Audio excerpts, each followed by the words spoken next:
උදේ පාන්දර ආවා ගම්පොළ වෙළඳ සංගමේ. මං හිතුවේ මේ ඔය මේ කාලේ හරියට ආධාර ඉල්ලන්න දෙනවා. මම මේ වෙනකොට කෝටි 4කට වැඩියෙන් දීලා තියෙනවා. අපේ පින්නතුන් දෙන ඒවා දානපතියෝ දෙන ඒවා.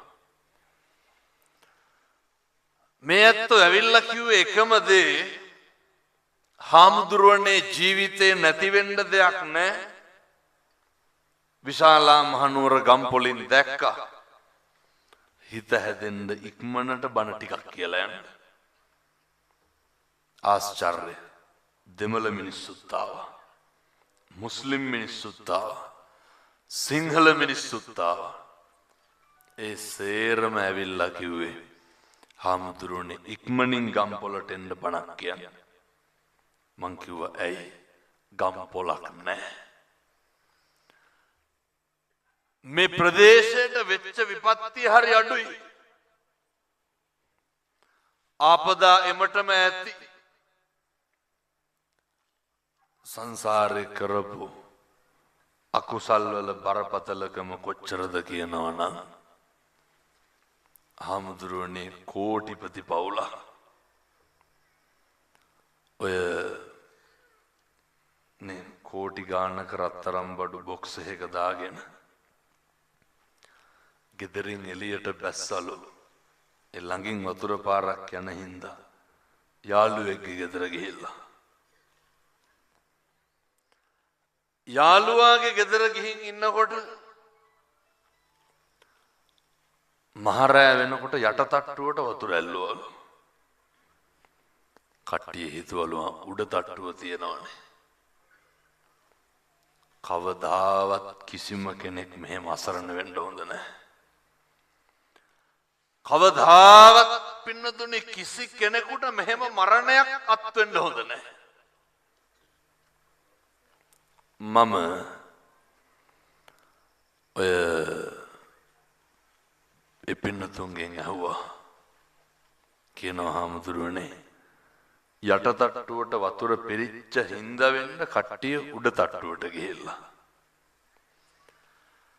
අර ඉලෙක්ට්‍රික් ගේට්ටු දොරවල්නේ වැස්සට පස්සේ මොකද වුනේ?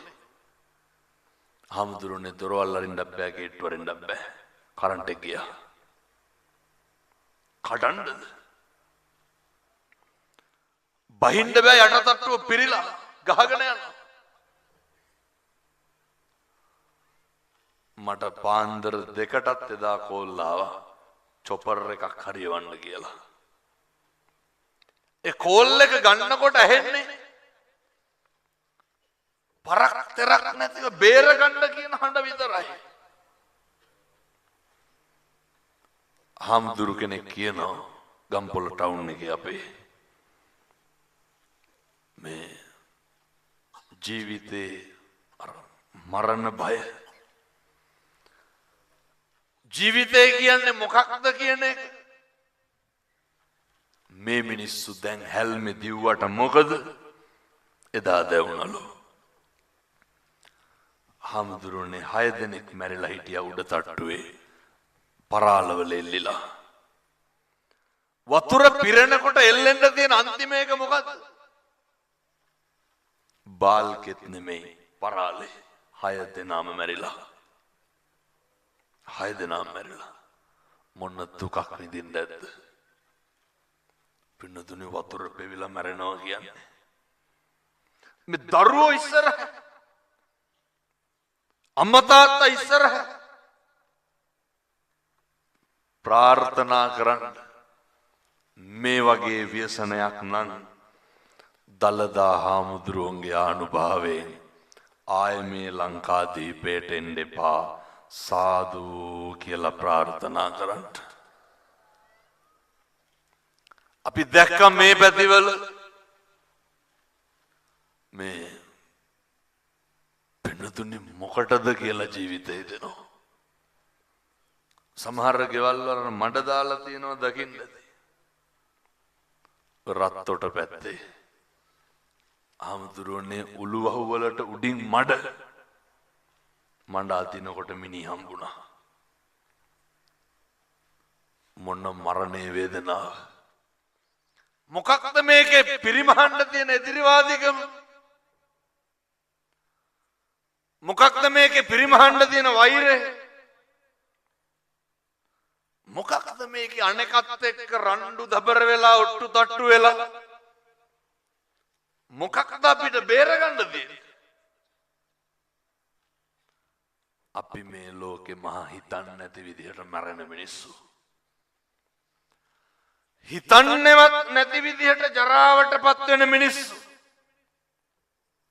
අපි පින්නතුනේ හිතන්නේවත් නැති විදිහට ව්‍යාධියටපත් වෙන මිනිස්සු. මොකටද ඔට්ටු වෙන්නේ? මොකක්ද අනෙකට දුකක් දීලා අපිට ගන්න තියෙන දේ? පොරාලනෝනේ તો ඉඩ කඩන් වලට. මේ පැති වල නැත්තම් සහෝදර ගැන කල්පනා කරන්නකො. මොකක්ද අභ්‍යන්තිමේ ලබලා ඉතුරු වෙන දේ? මොකක් හරි එකක් තියනවද මේ ජීවිතේ? එක කඩයිමක් පැන්නට පස්සේ හාමුදුරුවනේ මට මෙන්න මෙදා ඉඳන් සැනසීමක් තියෙනවා කියලා කියන්න එකක් තියෙනවද? මේකේ පින්නතුනි තියෙන්නෙම පහුවෙන්න ඇදගෙන යන්න බර දැනෙනවා විතරයි. මේක ඇදගෙන යන්න වේදනාව දැනෙනවා විතරයි. අර අහලත් ඇති මං හිතන්නේ බුදුවරු දේශනා කරලා තියෙන නේර මනෝ පුබ්බංගමා ධම්මා මනෝ සෙට්ඨා මනෝමය නේ මනසාචේ පසන්නේන පදුට්ඨේන හරි වැදගත්. භාසතිවා කරෝතිවා හොඳට මතක තියාගන්න. මේ සංසාරේ කියන හැම වචනයකටම වග කියන්න වෙනවා පින්නතුනි. කියන හැම වචනයකටම පෙනී හිටින්න වෙනවා. අපි කරන හැම දෙයකටම පෙනී හිටින්න වෙනවා. කොහොමද? අර තතෝනං සුඛමං වේති දුක්ඛමං වේති එක්කෝ ඡායාවන පායිනි නැත්තං චක්කං වහතෝ පදං. ජීවිතේ දන්න කාලේ ඉඳන් එන්න ඇති වෙන්නේ දුකද සැපද? මං කියන්නේ වයසට යන්න නේ අර netāndය නේ රූපොඳ කන්නකුල් වැටිලාය නාස් පුඩු හෝස්කා ගඳ සුවඳ මැකිලාය දිව රළුය දත් දෙපළ සියල්ලම වැටිලාය අංග පසංග රූ සපුව වැඩිපුරම මැරිලාය. ඕක නෙමෙයිද වෙන්නේ? දන්න කාලේ ඉඳන් මේ වෙනකොටත් මින් ඉදිරියටත් ඉස්සරහටත් තියෙන්නේ වෙනදන අර කරපු පව් පින් එක්ක මේ ගමන යන්නද